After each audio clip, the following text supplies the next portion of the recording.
माध्यमिक शिक्षा मंडल ने परीक्षा परिणाम जारी होने के पहले और बाद की प्रक्रिया पर ध्यान देते हुए बच्चों और पालकों के लिए हेल्पलाइन नंबर जारी किया है। टोल फ्री नंबर पर बच्चे और पालक संपर्क कर सकते हैं। कई बच्चों ने अपनी समस्या को लेकर हेल्पलाइन नंबर पर संपर्क भी किया है। प्रदेश भर से बच्चे और पालक हेल्प डेस्क पर संपर्क कर रहे हैं। हेल्प डेस्क पर बैठे काउंसलर्स और शिक्षा विभाग के अधिकारियों ने संवाददाता अद्वैत नाइक से बातचीत के दौरान ये स्पष्ट किया कि जब कोई भी अपनी परेशानी को लेकर संपर्क करता है तब इसका निराकरण किस प्रकार से किया जाता है।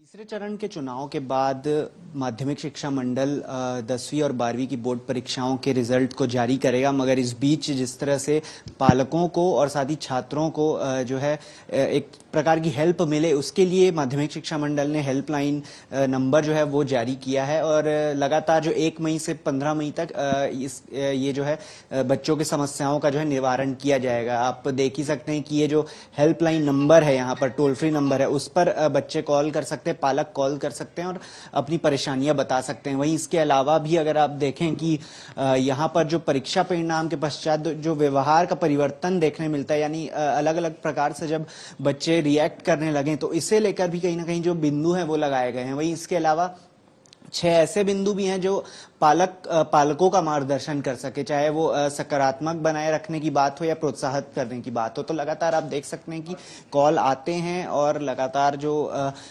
यहाँ पर सभी बैठे जितने भी जो कर्मचारी हैं वो इसका निवारण करते हैं, बच्चों से बातचीत करते हैं, पालकों से बातचीत करते हैं। हम बात करते हैं उन्हीं से। और सर, आप लोगों ने हेल्पलाइन नंबर जारी किया, कितने कॉल लगातार आ रहे हैं, कब से आ रहे हैं? कल हमारा पहला दिन था। ये हेल्पलाइन हमारे माननीय अध्यक्ष श्रीमती रेणु पिल्ले जी के एवं हमारी सचिव श्रीमती पुष्पा साहू के मार्गदर्शन में संचालित किया जा रहा है, जिसमें परीक्षा परिणाम के पहले और बाद में, परीक्षा परिणाम से पहले ही बच्चों के मन में एक प्रकार का तनाव और भय घर कर जाता है, जो परिणाम के बाद तक रहता है। इसी को दृष्टिकोण रखते हुए ये हेल्पलाइन योजना शुरू की गई है।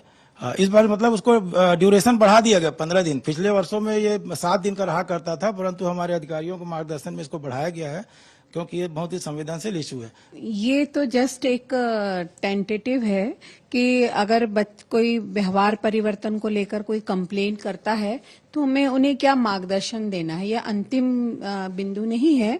और फिर उनके जैसे प्रश्न आते हैं कि जैसे किसी का प्रश्न आया था कि मेरे 2-3 भाई बहन हैं और मेरे नंबर अगर अच्छे नहीं आए तो मेरे मम्मी पापा जो है वो मुझे डांटेंगे कि वो लोग इतना अच्छा करते हैं, तुम पढ़ती नहीं हो। तो फिर उनको हम लोग समझाते हैं और उनके पेरेंट्स से भी कोशिश करते हैं कि हम बात करें और उन्हें ये बात बताएं कि तुलना मत करिए। सबका बौद्धिक स्तर जो होता है वो एक जैसा नहीं होता। उस बच्चे में निश्चित ही कुछ अलग बौद्धिक क्षमताएं उसकी अपनी होंगी, कुछ स्किल होगी, कुछ अन्य जगह उसकी रुचि होगी। तो आप उसकी रुचि को पहचानिए और उसके अनुसार उसका बढ़ाने में मार्गदर्शन प्राप्त खुद कीजिए और फिर उनको उसके अनुसार आगे बढ़ने में मदद कीजिए।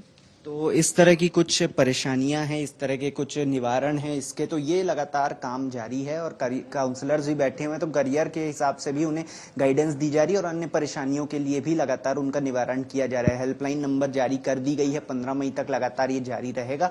और इसी के साथ माध्यमिक शिक्षा मंडल भी अब कुछ समय में जो है अपने 10वीं 12वीं के बोर्ड परीक्षाओं की जो रिजल्ट है उन्हें जारी कर देगा। कैमरा पर्सन आलोक यादव के साथ अद्वैत नाइक, N24 रायपुर।